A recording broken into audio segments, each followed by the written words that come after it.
இந்த நாகலோகம் நாகலோகம்னு சொல்லுவாங்களே, அது என்ன உண்மையிலேயே இருக்கா இல்ல இல்லாத ஒண்ணு இருக்குன்னு சொல்லிட்டு எவனாவது கிளப்பி விட்டுட்டானா?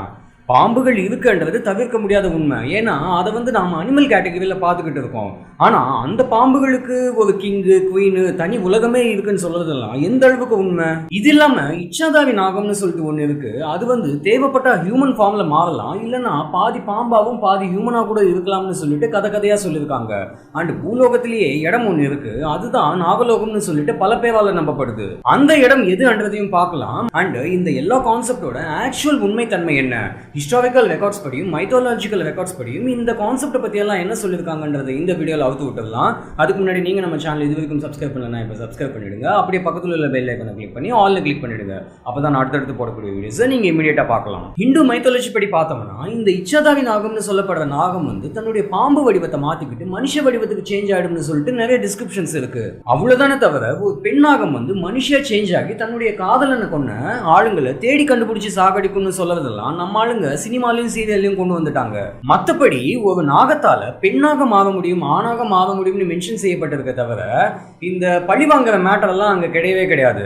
இன்ஃபேக்ட் சயின்ஸ் படி பாம்புகளுக்கு ஞாபக சக்தி கம்மியா, தன்னுடைய இனத்த ஆளுங்களை அதால ஞாபகம் வச்சுக்க முடியுமே தவிர மத்த இனத்தை சேர்ந்தவங்களை அதால ஞாபகம் வச்சுக்க முடியாதான். இப்போ ஃபார் எக்ஸாம்பிள் நம்மளே எடுத்துக்கோங்க, ஏதோ ஒரு காட்டுக்குள்ள போறோம், அங்க ஒரு பாம்பை பார்த்தோம், கொஞ்சம் டிஸ்டன்ஸ் தாண்டி இன்னொரு பாம்பை பார்க்கணும். ஆனா ரெண்டு பாம்புமே பார்க்க ஒரே மாதிரி தான் இருக்கும்.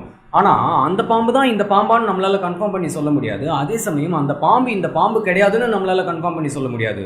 சோ இந்த பழிவாங்கிற சம்பவம் எல்லாம் இங்க இல்லவே இல்லை. இந்த நாகங்களோட கதைப்படி எத்தனையோ காலங்களுக்கு முன்னாடி ரெண்டு பாம்புகள், ஆண் நாகம் பெண் நாகம், ஒன்னா வாழ்ந்துகிட்டு வந்திருக்காங்க. அப்போ அந்த வழியா வந்த ஒருத்தன் இந்த பாம்புகளை பார்த்து பயந்து இது நம்மளே ஏதாவது பண்ணிடுமோன்ற எண்ணத்துல எதையோ தூக்கி அந்த பாம்புகள் அடிச்சிருக்கான். அதுல அந்த ஆண் நாகம் செத்து போச்சு.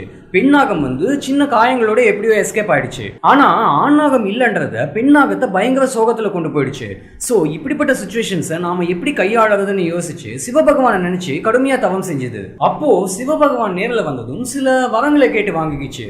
ஒண்ணு தான் நினைக்கும் போது மனுஷ விபத்துல மாறணும், ரெண்டாவது தன்னை யாராவது அட்டாக் பண்ண வந்தாங்கன்னா அவங்கள சாகடிக்கும் பவர் வேணும், மூணாவது ஒரு பாம்பு 100 ஆண்டுகள் வாழ்ந்து கம்ப்ளீட் பண்ணிடுச்சுன்னா அதுகிட்ட நாகமணி வந்துடணும். அந்த நாகமணி மூலமா நாகம் இச்சாதாவி நாகமா, அதாவது மனித ரூபம் எடுக்கும் நாகமா மாறணும்னு இப்படி 3 வரங்கள் கேட்டா அந்த பெண் நாகம். சிவபகவானும் அந்த பெண் நாகத்துக்கு இந்த வரங்கள் கொடுத்தாங்கன்றதுதான் இந்த இச்சாதாவி நாகமோட கான்செப்ட் எப்படி ஸ்டார்ட் ஆச்சுன்றதுக்கான கதை.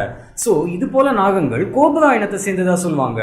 இப்போ இந்த நாகமணி கான்செப்ட் பத்தி பார்த்தோம்னா 100 ஆண்டுகள் கம்ப்ளீட் பண்ண கோபுரா இனத்தை சேர்ந்த பாம்போட வாயில மழை துளி விழணும். அது சுவாதி நட்சத்திரம் நாள் அன்னைக்கு அந்த மழை துளி விழணும். அப்படி விழுந்தா அந்த பாம்பு கிட்ட இந்த நாகமணி டெவலப் ஆக ஆரம்பிக்குமா. அண்ட் ஒரு கட்டத்துல அது டெவலப் ஆகவும் செஞ்சிடுமா. அந்த நாகமணி அப்படியே ஜொலிக்குமா. அதனால நைட் டைம்ல அந்த பாம்பு வேட்டையாடும் போது இந்த நாகமணியை வெளியில வச்சு அந்த வெளிச்சத்துல தன்னோட ஆகாரங்களை ஈஸியா தேடி சாப்பிட்டுடுமா. அந்த நாகமணி மனுஷன் கையில கிடைச்சா அவனுக்கு நல்ல ஆரோக்கியத்தை கொடுக்குமா. அண்டு அவனோட பினான்சியல் ஸ்டேட்டஸ் ஜாஸ்தி ஆயிடுமா. அந்த காரணத்துக்காகவே பழங்காலத்துல இருந்து இந்த நாகப்பாம்புகளை ஃபாலோ பண்ணி அந்த நாகமணியை தேடவும் செஞ்சிருக்காங்க. அதை பேஸ் பண்ணி தமிழ்ல சில படங்களும் வந்திருக்கு. இப்போ மெயின் டாபிக் வந்தோம்னா, வெளிநாட்டுக்காரன் இவங்க ஏண்டா பாம்புகளை வணங்கிக்கிட்டு இருக்காங்க, அப்படி அந்த பாம்புகள் கிட்ட என்ன இருக்குன்னு பல காலமாவே ஆராய்ச்சிகள் பண்ணிக்கிட்டு தான் இருக்காங்க. நாம சொல்லலாம் சிவனோட கழுத்துல பாம்பு இருக்கு, அதனாலதான் பாம்புகளையும் தெய்வமா வணங்குறோம் அப்படின்னு. அது நம்மளோட கல்ச்சர். ஆனா வெளிநாட்டுக்காரன் அப்படி யோசிக்க மாட்டான். சிவன் கழுத்துல பாம்பு இருக்கா இல்லையான்னு யாரும் நேரில் போய் பார்க்கல, எவனோ வரைஞ்ச ஓவியத்தை தான் உண்மைன்னு நினைச்சுக்கிட்டு இருக்காங்க. சோ பாம்பை பத்தின ரகசியங்களை கண்டுபிடிச்சிட கூடாதுன்றதுக்காக தான் சிவன் கழுத்துல பாம்பு இருக்குன்னு சொல்லி ப்ரொபகண்டா பண்ணி விட்டுட்டாங்கன்னு தான் யோசிப்பான். பட் இந்த இச்சாதாவி நாகம் பத்தின கதை இந்தியால மட்டும் கிடையாது, உலகத்தோட பல இடங்கள்ல இது ஃபேமஸான கான்செப்ட். ஃபார் எக்ஸாம்பிள் சைனால பாத்தீங்கன்னா அவங்களோட மைத்தாலஜி படி 2 பாம்புகள் பத்தி மென்ஷன் பண்ணிருக்காங்க. என்னன்னா சைனாவோட பழங்காலத்து நகரத்துல மலை பிரதேசத்துல 2 பெண் பாம்புகள் வாழ்ந்துகிட்டு இருந்துதான். அது கடுமையான தவம் செஞ்சு வரங்களை வாங்கிக்கிட்டு அழகான பெண்களா மாறினாங்களாம். அது மட்டும் இல்லாம சைனாவோட பழைய காலத்து கவிதைகள்ல ஒரு பாம்பு பாதி பாம்பாவும் மீதி பெண்ணாவும் இருந்துதான் மென்ஷன் பண்ணிருக்காங்களாம். அந்த கவிதைப்படி அந்த இச்சாதாவி பெண்ணாகத்தோட வேலை என்னன்னா, வெளிச்சம் இருக்கும் சமயத்துல ஒரு பையனை தன்னோட கட்டுப்பாட்டுக்குள்ள கொண்டு வந்துட்டு அவங்க கூட ஒன்னா இருந்துட்டு நைட் டைம்ல அவனை கொண்டுடுமா. இது சைனாவோட கதை. இப்போ ஜெயின் மதத்திலையும் புத்த மதத்திலையும் இது போன்ற இச்சாதாவி நாகங்கள் பத்தி சொல்லப்பட்டிருக்கு. சைனீஸ் மைத்தாலஜில ஒரு பெண்ணாகம் ஒரு பையனை கட்டுப்படுத்தி அவன் கூட இருந்துட்டு மேட்டர் முடிஞ்சதும் அவனை கொண்டுடுன்னு சொன்னேன் இல்லையா. கிட்டத்தட்ட இதே போல கான்செப்ட் மகாபாரதத்திலயும் நடந்திருக்கு. என்னன்னா பாண்டவர்கள் வந்து வனவாசத்துக்கு வந்தாங்க இல்லையா, அந்த வனவாசத்துல அர்ஜுனன் வந்து பிரம்மச்சரிய வாழ்க்கை தான் வாழ்ந்துகிட்டு இருந்தான். டெய்லி சாயங்காலமானதும் ஒரு நதிக்கிட்ட வந்து சூரியனை வணங்கிட்டு போயிடுவான். இது வந்து அர்ஜுனனோட டெய்லி ரொட்டீன். இப்போ நாகலோகம்னு சொல்லிட்டு ஒண்ணு இருக்கு. அந்த நாகலோகத்தோட ஹெட் வந்து ஐராவத கௌரவியா. அந்த ஐராவதனோட பொண்ணு வந்து உலுப்பி. சோ உலுப்பி தான் அந்த நாகலோகத்தோட இளவரசி. ஆனா உலுப்பி வந்து சிங்கிள் கிடையாது, கல்யாணமானவ. பட் என்னன்னா அவளோட ஹஸ்பண்ட கருடன் வந்து கொண்டுடுவாரு. சோ உலுப்பிக்கு புருஷனும் கிடையாது, குழந்தையும் கிடையாது. அதனால அப்பாவோட லோகமான நாகலோகத்திலே வாழ்ந்துகிட்டு வந்தா. அந்த நாகலோகம் எங்க இருக்குன்னு பாத்தீங்கன்னா பாகீரத்தின்னு சொல்லப்படும் நதிக்கு கீழே பாதாளத்துக்குள்ள போனா அந்த நாகலோகம் வருமா. சோ இந்த உலுப்பி என்ன பண்ணுவா, அந்த நதி வழியா வெளியில பூமிக்கு வந்து அங்க இங்கன்னு சுத்தி பார்த்துட்டு அகைன் அந்த நாகலோகத்துக்கு போயிடுவா. இது வந்து உலுப்பியோட டெய்லி ரொட்டீன். அந்த பாகீரதி நதியில தான் அர்ஜுனன் வந்து சூரியனை வணங்கிட்டு போவான். அர்ஜுனனை பார்த்ததும் உலுப்பிக்கு அர்ஜுனன் மேல ஆசை வந்துடுச்சு. ஏற்கனவே உலுப்பி வந்து ஒரு இச்சாதாரி நாகம், அதனால மனுஷியா மாறவும் அவளால முடியும். அதனால அந்த ஆள் யாருன்னு அர்ஜுனனை பத்தி எல்லா டீடைல்ஸும் கலெக்ட் பண்ணிட்டா. அர்ஜுனன் வந்து ஏற்கனவே கல்யாணம் ஆனவன்னு தெரிஞ்சும் அவளோட ஆசைகளை அவளால கட்டுப்படுத்த முடியல. அட்லீஸ்ட் ஒரு நாளாவது இவன் கூட வாழ்ந்துடணும்டா அப்படின்னு நினைச்சிட்டா. அதனால உலுப்பி என்ன பண்ணா, அந்த நதியிலேருந்து அர்ஜுனனோட காலை பிடிச்சி இழுத்துக்கிட்டு அப்படியே நாகலோகத்துக்கு கூட்டிட்டு போயிட்டா. அர்ஜுனன் அங்க போய் பார்த்ததும் எல்லாமே கம்ப்ளீட்டா வித்தியாசமா இருக்கு. ஏன்னா அது வேற உலகம். பட் இங்க மேட்டர் என்னன்னா அர்ஜுனனை வந்து பலத்தால கட்டுப்படுத்தவே முடியாது. ஏன்னா அர்ஜுனன் வந்து பயங்கர பலசாலி. அதனால அன்பால மட்டும்தான் அர்ஜுனனை கட்டுப்படுத்த முடியும்னு தெரிஞ்சுக்கிட்ட உலுப்பி தன்னோட ஆசைகளை ஓப்பனா அர்ஜுனன் கிட்ட சொன்னான். அண்டு அவ விதவை பெண்ணன்றதையும் சொல்லிட்டா, தான் ஒரு இச்சாதாரி நாகம்ன்றதையும் சொல்லிட்டா. ஆனா அர்ஜுனன் வந்து நான் பிரம்மச்சரிய வாழ்க்கையை வாழ்ந்துகிட்டு இருக்கேன், அதனால உன்னை கல்யாணம் பண்ணிக்க முடியாதுன்னு சொன்னான். பட் அர்ஜுனனை எப்படியாவது கரெக்ட் பண்ணணும்னு நினைச்ச உலுப்பி, பாஞ்சாலிக்கு மட்டும்தான் நீங்க பிரம்மச்சரி, எனக்கு கிடையாது. அண்டு நீங்க இல்லைன்னா எனக்கு வாழ்க்கையே இல்லை, உங்களுக்கு போகணும்னா போங்க, ஆனா இதோட என்னோட வாழ்க்கை முடியுது அப்படின்னு சொல்லி கொஞ்சம் சென்டிமெண்டலா தாக்குனதால அர்ஜுனன் வந்து உலுப்பியை கல்யாணம் பண்ணிக்க சம்மதிச்சிட்டான். இப்படிதான் உலுப்பி வந்து அர்ஜுனனுக்கு மனைவியானா. அண்ட் அவங்களுக்கு பிறந்த பையன் தான் அரவான், இங்கிலீஷ்ல ஐரவன் கூட சொல்லுவாங்க.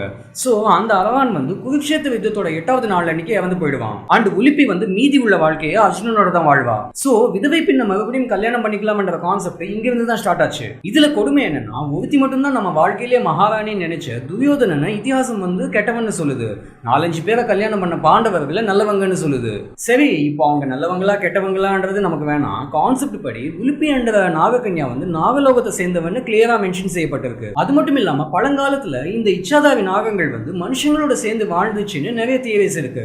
இன்ஃபேக்ட் பாண்டவர்களையே பீமனோட பையனான கடோத்கஜனும் ஒரு நாகக்கன்யாவை கல்யாணம் பண்ணிக்கிட்டானா. மனுஷங்களுக்கு எந்த தீங்கும் விளைவிக்காத பாம்பா தான் இச்சாதாரி நாகம் இருந்தது. ஆனா அதை போய் எவனாவது அட்டாக் பண்ண ட்ரை பண்ணானா அப்பதான் அதோட சுயரூபத்தை காட்டும். பூமியில மனுஷங்களோட பாப்புலேஷன் அதிகமாக இந்த இச்சாதாரி நாகங்கள் பூமிக்கு வரதை நிறுத்திட்டு நாகலோகத்திலே வாழ ஆரம்பிச்சிடுச்சு. இப்போ இந்த நாகலோகம், பாதாள லோகம் இதெல்லாம் உண்மையாடா அப்படின்னு நமக்கு தோணலாம். ஆனா சயின்ஸ் படி இந்த பூமியிலேயே நிறைய லேயர்ஸ் இருக்குன்னு சொல்லுவாங்க. அதாவது நாம நிற்கும் பூமி வந்து கிரஸ்ட், அதுக்குள்ள உள்ள லேயர் வந்து மேண்டல், அடுத்தது அவுட்டர் கோர், கடைசியில உள்ளது இன்னர் கோர். பூமியை தவிர்த்து பேலன்ஸ் உள்ள மீதி லேயர்ஸ்க்கு தனித்தனியான செயல்பாடுகள் இருக்குன்னு சயின்ஸ் சொல்லுது. ஃபார் எக்ஸாம்பிள் இது வந்து நாம வாழும் பூமி, இதுக்கு அடுத்து உள்ள மேண்டில் வந்து பிளாஸ்டிக்கால அமைக்கப்பட்டது, அவுட்டர் கோர் வந்து லிக்விட் ஃபார்ம்ல உள்ளது, இன்னர் கோர் வந்து சாலிட் ஃபார்ம்ல உள்ளது. ஸோ பாக்கி உள்ள 3 லேயர்ஸ்ல இன்னும் கூட ஆராய்ச்சிகள் பண்ணிக்கிட்டு தான் இருக்காங்க. அண்ட் இதில் சொல்லப்படாத கான்செப்ட் என்னன்னா அப்படிப்பட்ட பாதாள லோகத்துக்கு நாகலோகத்துக்கு போகக்கூடிய அந்த வழி, அந்த பாதை வந்து ஏதாவது ஐலாண்டில் இருக்குமா இல்லைன்னா ஏதாவது பயங்கரமான காட்டு பகுதிக்குள்ள இருக்குமா. இச்சாதாரி நாகங்களுக்கு தான் அந்த இடம் எங்க இருக்கும்னு தெரியுமா. அதே போல உத்தராகண்ட்ல பாதாள புவனேஸ்வர் கேவ்னு சொல்லிட்டு மிகப்பெரிய சுரங்க பாதை ஒன்று போகுது. அதுக்குள்ள கம்ப்ளீட்டா இந்த நாகங்கள், ஆதிசேஷன் இதுக்கு சம்பந்தப்பட்ட விஷயங்கள் இருக்கு. அதுக்குள்ளேயே சில மர்மமான பாதைகள் கூட போகுது. மேக்சிமமா அதை பார்த்துட்டு நிறைய பேர் உள்ளவே போக மாட்டாங்களாம், சில பேர் தான் போயிருக்காங்க. ஸோ அந்த இடம் கூட நாகலோகத்துக்கு சம்பந்தப்பட்ட இடமா தான் இருக்கும்னு சொல்லுவாங்க. அந்த காலத்துல எல்லாம் கடவுள் பூமிக்கு வந்திருக்காங்க, பூமியிலேயே வாழ்ந்திருக்காங்கன்னு சொல்லுவாங்க. நீங்க போய் பார்க்கல, நான் போய் பார்க்கல. மேபி அந்த கான்செப்ட் போல இந்த இச்சாதாரி நாகங்களும் மேபி அந்த காலத்துல வாழ்ந்திருக்கலாம். இன்னைக்கு எப்படி நம்மளால கடவுளை நேருக்கு நேர பார்க்க முடியாதோ அதே போலதான் அந்த காலத்துல இருந்ததா சொல்லப்படும் அந்த நாகலோகம், இச்சாதாரி நாகம் இதையெல்லாம் நேரில் பார்க்க முடியாது.